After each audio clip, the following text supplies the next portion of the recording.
a podcast that talks about music, movies, sports, and news. To know the people, promoting and sharing with the world a beautiful story. This is Frail Fragment's Monster Closet.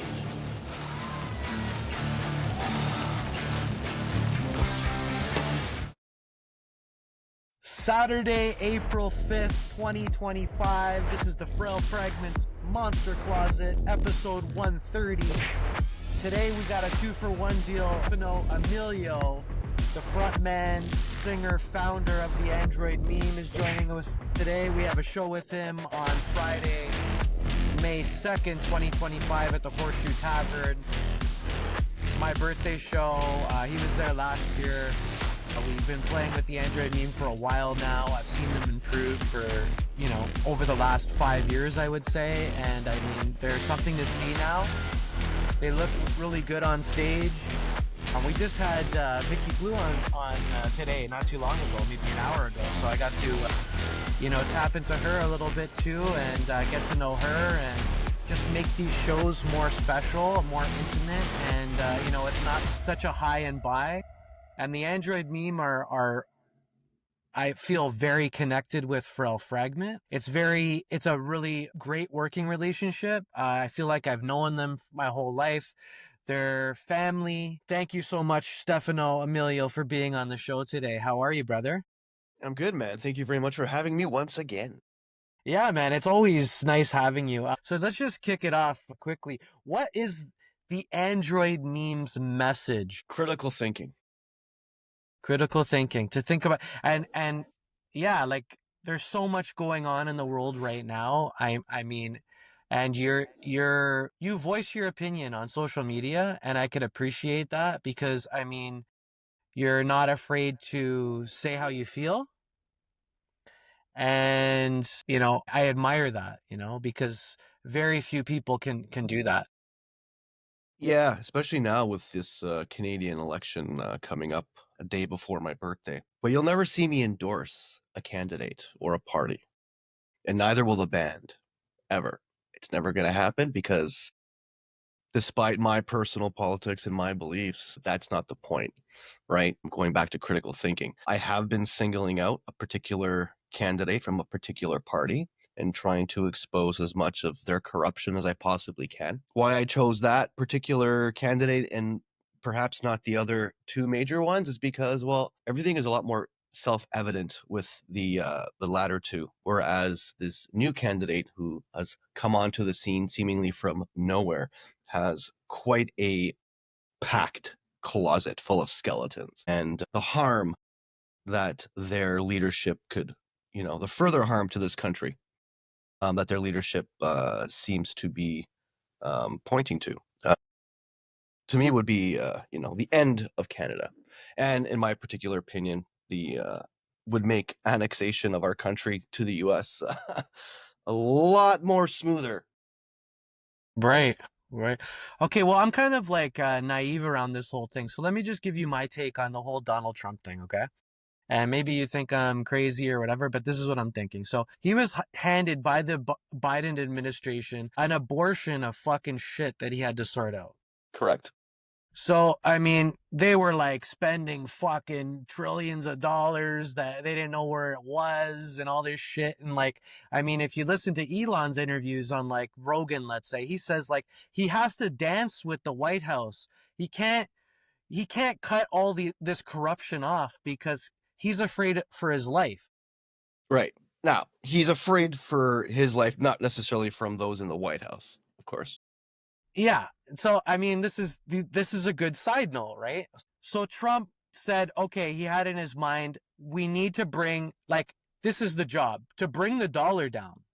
Because inflation's out of control. People can't buy fucking food in California. It's $20 for a carton of eggs. Homeless fucking people. So much shit's going on. They're sending fucking billions and trillions to other countries. Meanwhile, there's fucking tons of problems with the United States.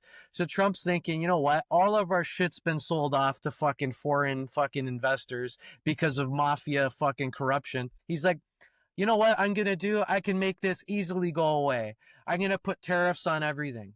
And if you don't want tariffs, then you can bring all these fucking manufacturers back to the United States, and we need the power back. And it's going to be bad before it gets good. And I don't know if this is the right way to do things. And I'm sure he didn't know what would happen with going forward with this and pursuing this, but it's a big game changer. He's a game changing guy, you know, because he's not taking it in the ass by the, sorry to speak, by like the establishment. The elites. Yeah, exactly. That's right. I mean, I don't know what to say, right? I don't know. I know he's not a perfect guy. He's probably the number one fucking Epstein fucking customer or whatever it was. I mean, but I mean, he is trying to bring back jobs to the United States. And he's trying to do what he sees is gonna work, right? So go on, I'm sorry. No, I mean, you nailed it pretty much, like right on the head there. You know, this is not going to be an endorsement of Donald Trump per se, nor is it going to be a anti-Donald Trump message. In fact, going to the whole Epstein thing, if you pay attention and you look historically at what happened the last 20 years, Donald Trump is actually the only person who ever kind of testified against Jeffrey Epstein. And he was the only one that kind of sounded the alarms years ago. And if there's a story, and this is all can be easily fact-checked, where Jeffrey Epstein was kicked out of Mar-a-Lago and booted, I believe this was in 2009. It might have been earlier. I think it might have been 2004, actually, because he was trying to pick up or recruit an employee of Mar-a-Lago's daughter. I believe she was 15 or 16 at the time. So in all actuality, just to settle things with this whole, you know, you mentioning he could be the biggest client. In fact, Trump only ended up ever being on one flight with Jeffrey Epstein, and it was not the Lolita Express. It never went to Little St. James's Island. In fact, it was a connecting flight that I believe went back to New York. A few things that people don't know about Trump is that, and this is a lot harder to fact check, so I'm not, we'll keep this completely in the realm. This is an exclusive. Completely in the realm of speculation from my sources, okay? That's my sources that are available. How about that? During the 80s and 90s, when Trump was bankrupting all these companies, and of course now, this is one of the things that all the big anti-Trumpers kind of talk about, trying to, like, you know, he's a horrible businessman, blah, blah, blah, blah, blah, blah. Okay.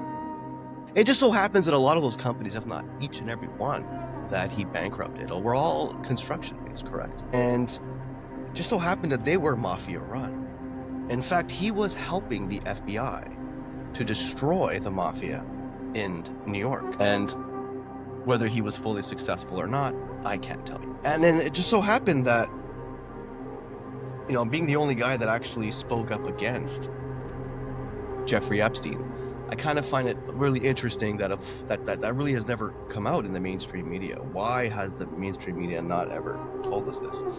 You know, so they pin them together. They have to. Yeah. But if you think about it, they've thrown everything at this guy. Like, okay, you know, I've always been a, I guess you could call it classical liberal. You know, a borderlining maybe a libertarian. Although there's aspects of government that I do agree with, and I do believe in social programs, but I believe that we have to root out all the corruption within the bureaucracies in order to make sure that the social programs operate efficiently and that the money gets to where they need to go. So the whole tariff thing too is like, you know, there's a method to the seeming madness that is coming out of the White House right now. People think he's just going off, doing all these crazy things. You hear people complaining about their 401ks, you know, the retirement stuff, their stocks, the stock market going down. Well, I mean, stock markets fluctuate. Vulnerability is always there. It was there before Donald Trump. It was there in between his first term, his second term, which was stolen from him,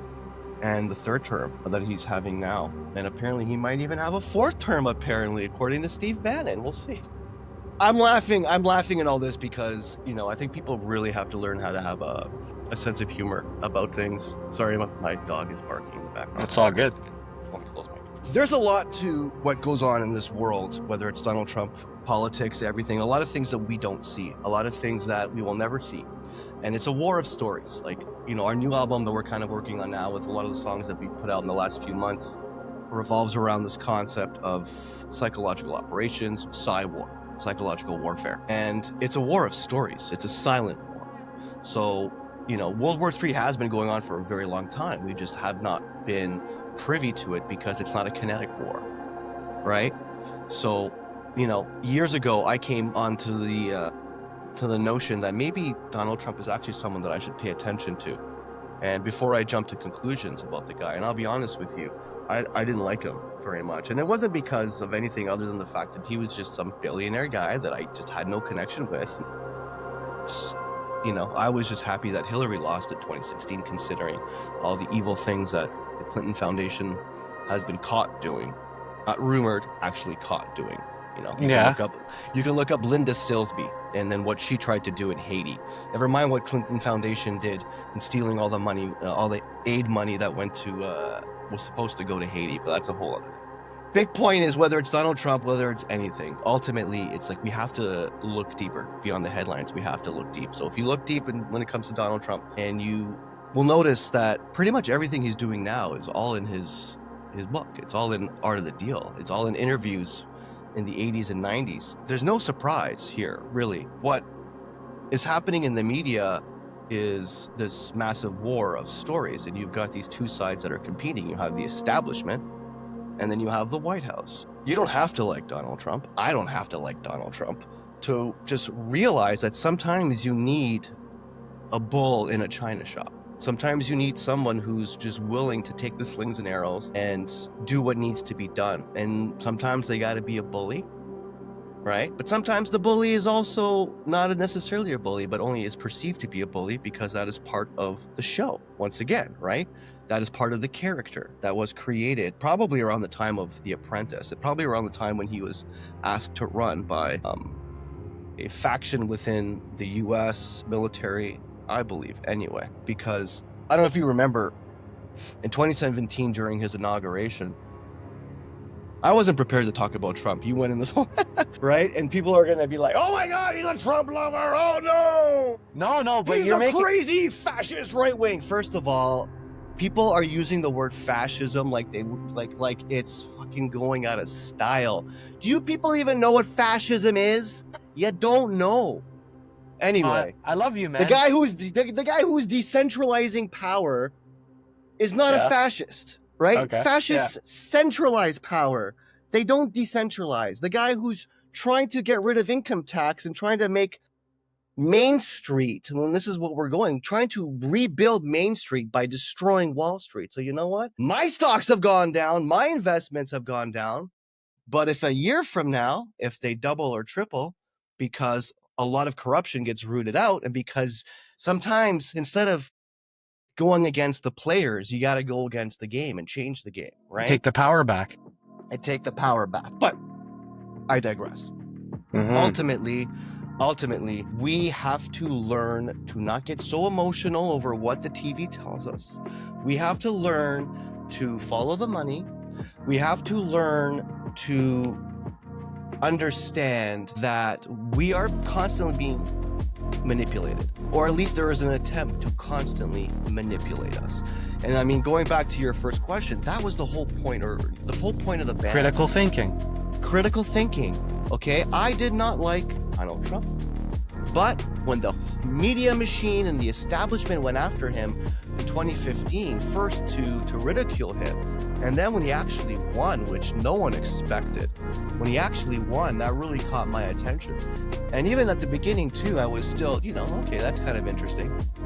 But they were relentless, absolutely relentless. Mm-hmm. And that's what tipped me off. So I looked deeper, and I think I have an appreciation for what the guy's trying to do. And he's not alone. If you go back to his inauguration in 2017, there's a moment when several representatives of every branch of the U.S. military, when he's doing his speech, his inauguration speech, mm-hmm. they all kind of march and line up behind him. And at some point, they kind of do a 180, they turn and then they leave. But that was the first time any branch of the military has ever been up there during an inauguration. And if you listen to interviews, and there are times during rallies and other times where he's talked about he has some sort of deal or some kind of alliance with 200 generals worldwide. Why would Trump have an alliance with 200 generals worldwide? What is going on here?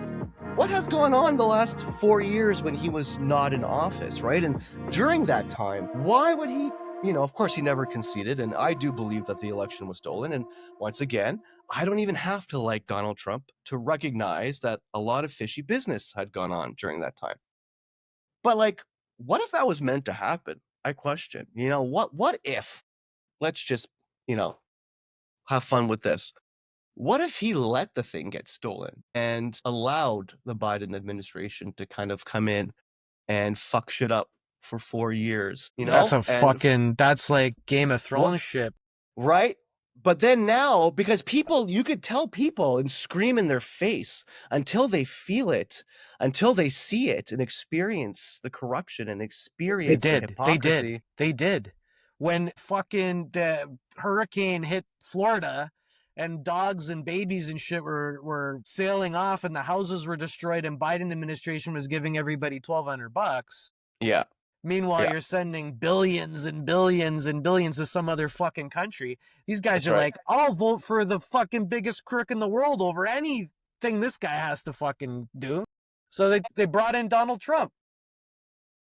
And, there's an interesting theory that he never actually stopped being president in a sense. I mean, this is something we could do in the future, but this is we could talk about this at length. But there is a strong contention that he actually de-evolved his government using continuity of government protocols that were strengthened and actually put in place by the Obama administration, where using emergency powers and with the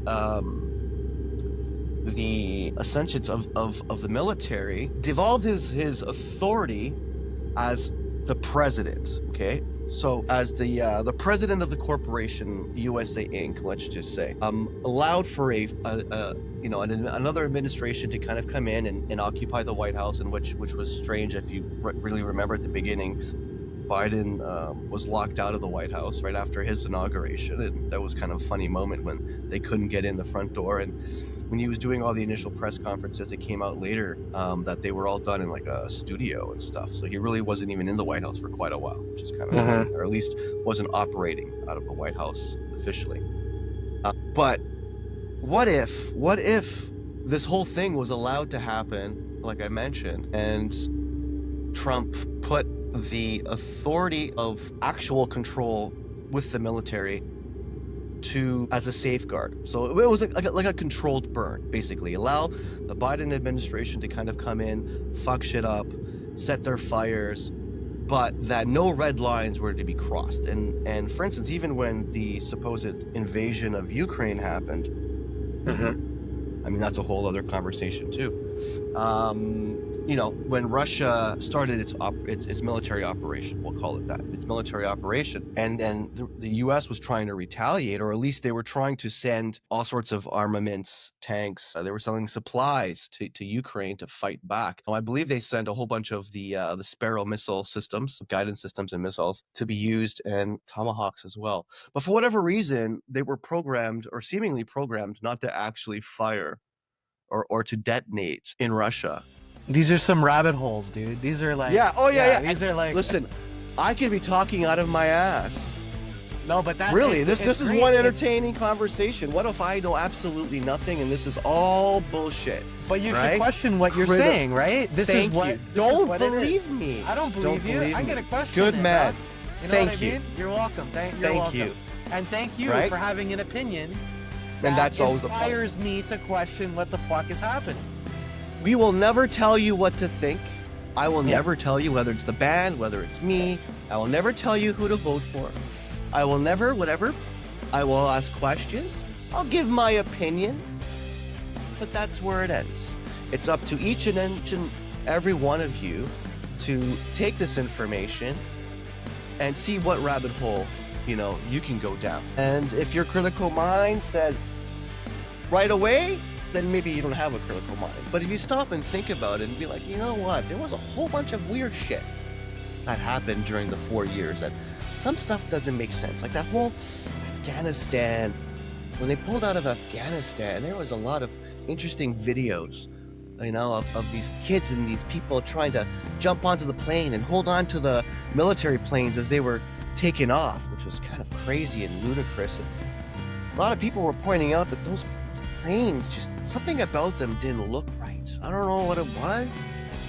Some people claimed that they were maybe kind of like blow-up planes, that maybe it was all, the whole thing was kind of staged, maybe one big psychological operation done by the 4th PSYOP group of the U.S. military. Shout out to the 4th PSYOP group. I'm a big fan of yours. Very much love my Psy-War brothers and sisters. And Stefano, let me stop you yes. though, because this has been going on since the fucking 60s, and like with MK Ultra. Forever. And Doesn't Charles matter. Manson Yes, and all yes, these fucking correct. things. Charles Manson, never mind that. But I'm gonna stop you there. We're gonna switch Yeah, gears. stop We me. gotta go. Switch gears. Let's go. We're just here to promote our show. You know, if you want to hear more Yes. horror stories too, we're playing together for Halloween at the Drake Hotel. But we're promoting this show here.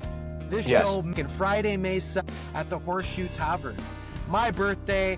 The Android meme, they don't play in Toronto often. This is a banger. Not this anymore. Is the best place to be in Toronto to play live is the Horseshoe Tavern. Great sound.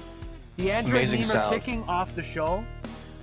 Then we have a Frail Fragment right after, the Reed Effect, Star Beast. It's a great night of music. Come by. You can hit up Stefano for guest list. Extremely talented bands. Yeah. Always a pleasure to rock the stage with you guys. And to watch you guys grow is a trip. It's awesome to see. I mean, I love you guys. You guys are awesome. Thank you for being on the show. This is the No Monster problem. Closet, episode 130, Saturday, April 5th, 2025. Thank you for your time, Stefano. We're going to talk more. We'll do like a after show thing, because I know you have a lot of shit going on. I'm just reading here. We went into Trump, but quickly, you have a music video. You have Yes. a new song, the Matthew Good song. Everything is on a... Yep. Is That came out. Yeah, so we did an Android meme version of that. We released a song called Deep State Daddy that came out earlier in the month. So we popped out 2 songs this month. We've got a cover of Faith No More's We Care a Lot coming out hopefully in a couple months. And we also have a song that we reworked from our Ordo Ap Ko album, song Esoterica, and we brought in the amazing Lindsay Schoolcraft to play some electric harp and to lend her amazing vocals to the song, and we're gonna release that. And so we have so much coming out this summer, and of course our Psy-War album, which we will probably release it into 3 parts as 3 EPs, and then for streaming. And then when that is done, the whole album is complete and released, and we'll probably do CDs and vinyl and all that stuff too. Nice. Congratulations, Stefano. We're going to put your socials up here. I'll see you in a few weeks. Be at the Horseshoe Tavern. Brother. Take care. Thank you so much. Peace.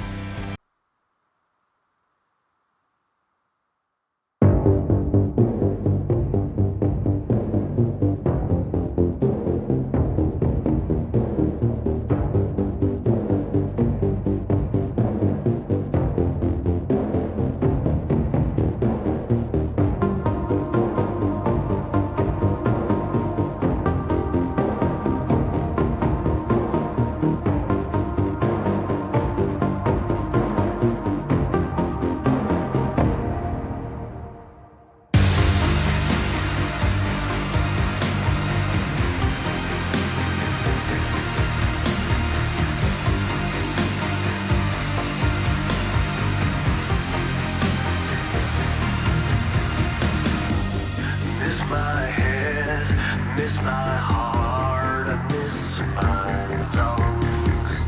Be what you wanna be, watch what you wanna see, kill